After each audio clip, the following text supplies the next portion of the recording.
Friends, we know it's hot outside. And at a certain point, people got to get away from these 100-plus degree streets, even if it's just for one day. So today on CityCast Las Vegas, we're talking about hot Vegas summer escapes with avid hiker and traveler Terri Galura-Chiong. She's going to share some of her favorite out-of-state places to go clear her mind outdoors with family and friends in cooler temps, all within a few hours' drive. It's Monday, July 10th. I'm Vogue Robinson, and here's what Las Vegas is talking about.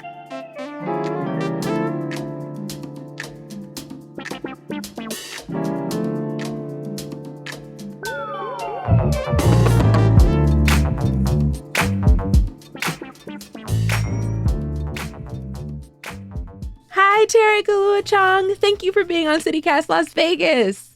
Hi, Vogue. Thank you so much for having me. I'm so excited to speak with you. Yeah, so you're going to tell me how to do a thing that I do not do very well, which is how to escape Vegas during the summertime. I know. I think I'm one of those crazy people who gets out of the air conditioning and goes outdoors. But not in this town, though. Yeah. I have to share with you that yesterday when we were driving back from California, my husband and I were listening to your podcast about that episode about what people think about Vegas. Mm-hmm. The dumb questions one. Yeah. And I was just cracking up. David was talking about biking. Yes. During the summer. And I was like, you can totally bike during the summer. You just have to get up super early, and I think that's kind of the theme about what we're going to talk about too. I mean, you can totally escape the city and it's worth it for the places I think that we're going to talk about today. Yeah. People want a nice afternoon. Yeah. So for you, what makes a great summer escape from Vegas? I think just like I said, getting outdoors, getting outside of that air-conditioned room, which sometimes is just kind of anomaly because sometimes you're freezing. You can't find that perfect balance. You go outside, you're sweating. You go inside, you start to freeze. But, we're a very outdoorsy kind of family. And I think that that is what people don't understand about Vegas is that there's so many options about getting outside year round. So that's what we love about living here. So I know you've got some recommendations lined up for us. So let's start with what is the closest and easiest trip to make? And then we'll just kind of work our way away. Okay. For the first one, this is actually a trip that we did for my son's birthday a couple of years ago. And it was something that was on my bucket list for a while, which was to kayak at Willow Beach, Arizona, which is just an hour drive out of town. Okay. Nice. And I did some research and I ended up picking kayaklakeme.com, which is, they have an Emerald Cave tour. It's a 3 to 4 hour tour. Mm-hmm. They provide the kayak, the life vest, and, they do a great introduction, even if you've never paddled before. And we had an awesome tour guide. They keep the tour groups small, so I think they cap out at 8 people. And they do offer 2 tours a day, which is at 8 a.m. and 1 p.m. So, of course, during the summer, I would totally choose the 8 a.m. tour. Right, for sure. It's 4 miles round trip. You can do either a 1-person kayak or a 2-person kayak. What was Emerald Cave like? So there's an emerald cave, and the water is just that pristine blue. Oh. Blue-green. And you paddle in there and you just spend some time in there enjoying the scenery. And we even saw a bald eagle. And so the part of the tour, it takes you through Black Canyon, which is on the Colorado River. Okay. So, you are just out there paddling, enjoying the scenery. We stopped at a little beach and we did a little hike, and there was a scenic view. And so for that 4 hours together, it was just, like I said, that's a perfect morning to just get out of town. And if you do that 8 a.m., it's not too hot yet.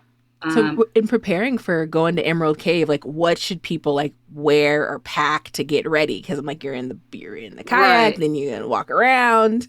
Well, I always stress for everything we're doing is hydration. So, you want to totally be prepared with water, and you can bring snacks. and definitely sunscreen, a hat, and, shorts, something that you don't mind, getting wet, because they do give you the option of getting in the water at that beach. So, Cool. It's just a nice little cool off too.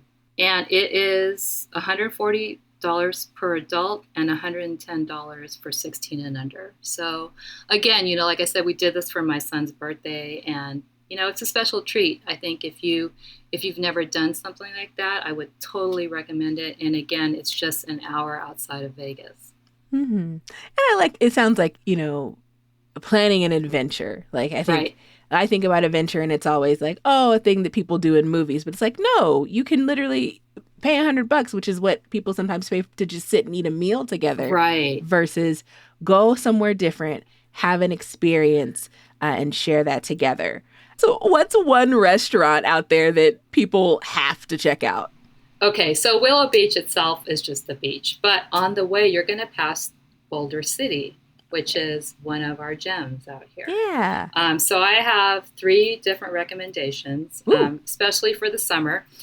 You want to hit Chili Jilly's because they have the widest variety of Dole Whip flavors in town. Oh, my God. Yes, these are their flavors: orange, raspberry, pineapple, mango, strawberry, vanilla, and chocolate. So you go there to cool off. They have Dole Whip floats. They also have sandwiches, salads, stuff like that. Mm-hmm. Boulder City is also home to the world-famous coffee cup, as featured on diners, drive-ins, and dives. Nice. So that's a super popular place that's been around for a long time. You'll see lots of people outside waiting to get in. It's your classic diner, and we love it there. Again, you might have to wait, but it's worth it to go there. Right, because after Guy Fieri walks in right. and it shows America / everybody watching the TV show. Exactly. And it's like people are in lineup at the spot, but that's cool. Exactly. Their signature dish that he loved was the pork chili verde omelet. So that's one thing you might. That sounds like something he would eat. Yeah. And then if you just want coffee, there's the Dam Roast House and Browder Bookstore, which is it's a historic building out there. Ooh. So it's worth checking out. That bookstore is an independent bookstore that's been around since the building, I think, itself was founded in 1931. Oh, wow. And yeah, so there's a lot of history behind it, but they have great coffee. So there we go. There you go. Okay, I'm down for that trip. Kayaking low-key freaks me out because if you say kayak and I think white river rafting, and that's already just like small boat, big water. No, no, very calm, very soothing, very just peaceful. Enjoy the scenery. Okay, all right. I'm gonna tell my cousin we can do that. Okay, good. There's coffee and Dole Whip at the end. There you go. You got to motivate yourself.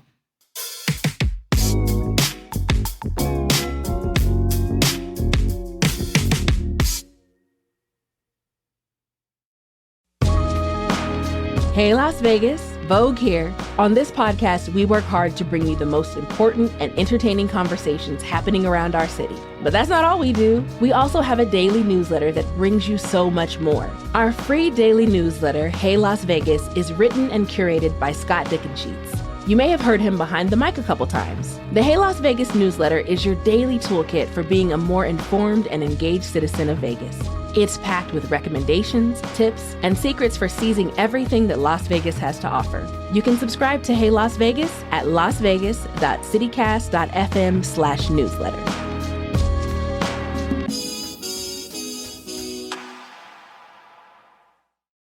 What's your next recommendation? We're going a little bit farther out of town. Okay, so we're going a little bit farther. We're going out to Utah, which is, again, one of the benefits of living in Las Vegas is the proximity to Utah and all its outdoor beauty. So something unique, everybody knows Zion, and right now it's just totally packed in the summer. We love Canaraville for their water hike. So they have Canaraville Falls, which is a slot canyon. There's slot canyons, it's a water hike, and they limit the amount of people per day. So, nice. Which is great, which is I love.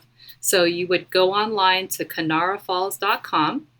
You check out the calendar, and I checked out the calendar last night, and of course, because it's summer, July is totally booked. Wow. But if you want to plan something for August, there are tickets available. Midweek is best, obviously, because there's less people, but they do have, it looked like they had openings on the weekend starting the third week of August. So it's $12 per person, which is not bad for this very unique hike. I have a lot of tips for this hike because the water gets about to mid-calf up to your knees sometimes, depending on how tall you are. The things that you want to wear, it's very important that you have ankle support because you're going to be stepping over rocks and streams. These shoes will get wet, so don't worry. You want to wear something that you don't mind getting wet. Hiking poles are recommended. The water source is from a spring, so it's going to be cooler, which is a nice thing in the summertime. So you've got that contrast. And actually, the temperature in Canaveral is in the 80s. So that's also something that's nice if you want to escape the hundreds, that we've got in Vegas. I would not recommend it for little kids. No pets are allowed. You do have to have you don't have to be super fit, but there is going to be on this hike, it's a 4-mile round trip hike. Okay. So 4 is the magic number here, apparently. There you go. 4. And so along the hike, you're going to encounter these beautiful slot canyons, and you're going to have a ladder that you're going to have to climb. Oh, no. Yeah. Okay. And there's, so these are the things I'm telling you. So what in the Mission Impossible are you trying to make me go to, Terri?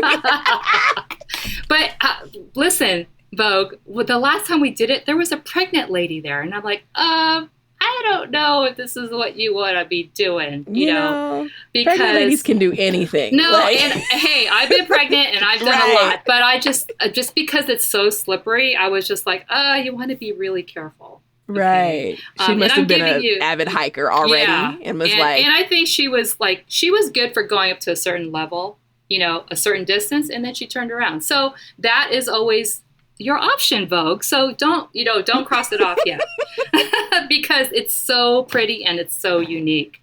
The hike is on private land. So the fees that they charge, which is the $12, that land is owned by the Utah School Trust land. So 10% of the funds go to Utah schools. So that's, it's good to know. I love that. Yeah. They have a kiosk there if you don't buy your tickets online first, but I don't recommend that. I highly recommend you going online, getting your ticket, because you don't want to make that 2.5-hour drive from Las Vegas and find out that all the tickets are sold out for the day. Right, because if all of July is already booked, it's like, okay, is this Ticketmaster level Adele, but outside situation? Well, oh my gosh, compare that to $12 for this hike. That's nothing. Do you feel like this is a doable day trip, or would you recommend staying overnight in Utah? Oh, no. It's only 2.5 hours away. We've left town at 7, gotten there by 9:30, and we're done by noon. So it just depends on your pace and how long you want to be on the hike. Because the hike, again, is 4 miles round trip. So even if you take half an hour to do a mile, you're going to be done in 2 hours. Okay, so where do we eat after we do this slippery Mission Impossible hike? Where do we go eat? You know what? Canaveral, unfortunately, is probably the one thing that I don't really have any recommendations for. It's just a small little town. So just pack your cooler with your snacks. Okay, so I want to get us into what is your ultimate summer escape, the one that might require a little bit more effort and planning, but this is the one. This is the one. If you have just a day of the Mighty Five, they're called the Mighty Five Utah National Parks.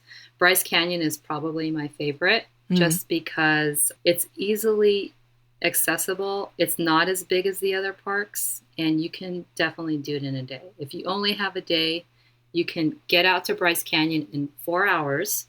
Bryce Canyon is home to the hoodoos, which are these thin rock spires, and it just looks like you're on Mars. They're just they just stick out of the ground, and once you get there, it's like you're transported to like Mars or something. Reverse rock icicles. Yes, exactly. Okay. And it's just like nothing you've ever seen. And also Bryce Canyon, I forgot to mention this, the temps there are also in the 80s. So again, if you want to escape the heat, that's one of the highlights. That's why I picked it. So let me tell you a story. We were trying to do Charleston Peak a couple of months ago, maybe 3 months ago, and we were pumped to do it. We were packed for the day, and there was still snow. So our plans were foiled. Yeah. So we decided, well, we've got the whole day set aside. It was my husband and a friend of ours, and we're like, well, let's just go to Bryce Canyon. That's what we literally did at the spur of the moment. So that's why I'm saying it's possible to do a day trip to this beautiful national park and come back, in the same day. So what you do is you drive out there. It takes about 4 hours. First, you want to head to the visitor center to grab a map. Okay. And then it's easy to just, there's different viewpoints along the rim. Gotcha. Which is the rim trail. And so you can get on the rim trail and just walk around if you want to and just look at all the hoodoos. You can just hop in your car to the next viewpoint if you want to do that. Now, what I recommend is doing the 3-mile hike. There's one 3-mile hike that encompasses Wall Street, which is this beautiful slot canyon again. Okay. There's huge high walls and the light is awesome, when you're walking through that. And it'll take you down into this slot canyon. There's a bunch of switchbacks, and you don't really need anything high tech for this hike. It's just you're just gonna enjoy the views. And so that's the Navajo Loop Trail and Queen's Garden Trail. So there are 2 trails together that equal a 3-mile hike.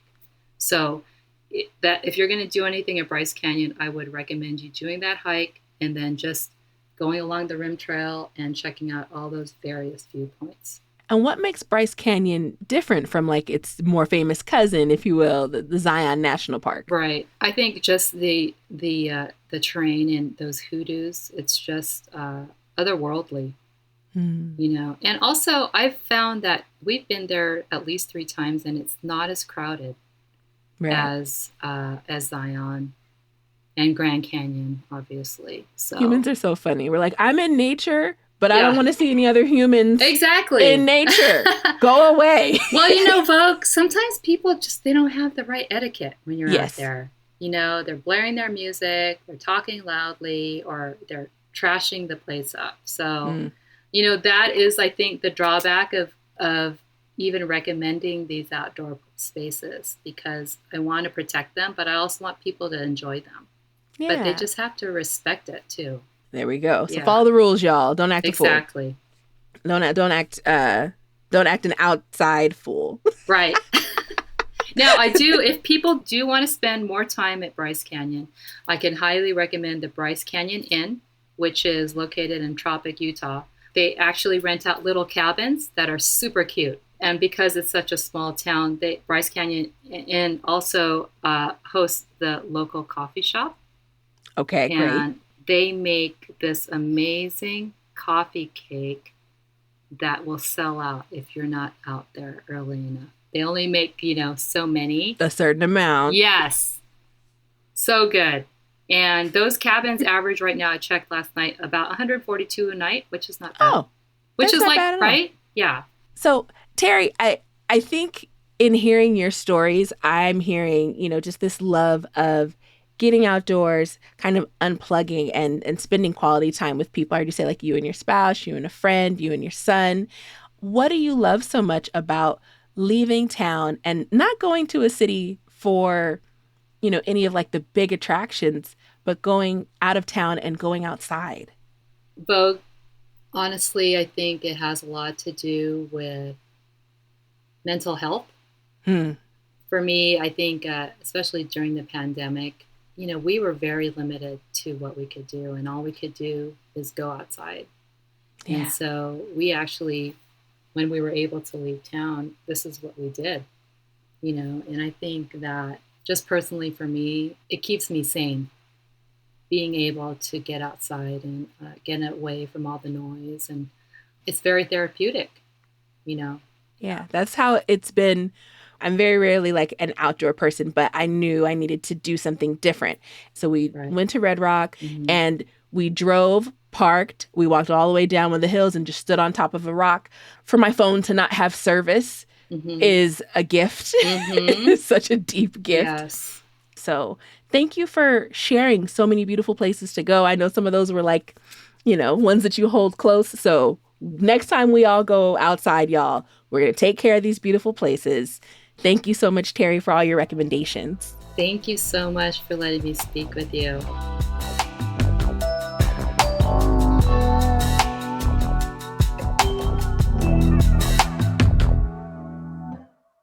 Before you go, a few things you should know. What's going on, David? Well, in Nevada, as many as 200,000 people could be affected by the end of continuous enrollment of Medicaid. That's thanks to a March decision to end pandemic-era supports in this form. During a 12-month unwinding process, eligible Nevadans will need to reapply, but observers are concerned that the unique nature of transient places like Las Vegas will cause huge gaps in health coverage and add burdens to the community safety net. Also, you may be surprised to see Las Vegas on a list titled U.S. Cities with the Best Water, but you'll probably be less surprised to learn that it's very near the bottom of that ranking, number 69 out of 70. Suck it, Newark, New Jersey. I'm sure, checking notes, waterfilterguru.com did lots of science in arriving at this ranking.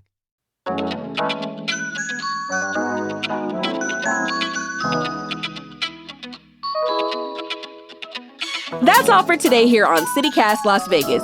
If you enjoyed the show, send this episode to 3 friends you want to travel with this summer. Day trip to Emerald Cave. Go ahead, hit pause, do it now. Okay, thanks. We'll be back tomorrow morning with more news from around the city. Take care.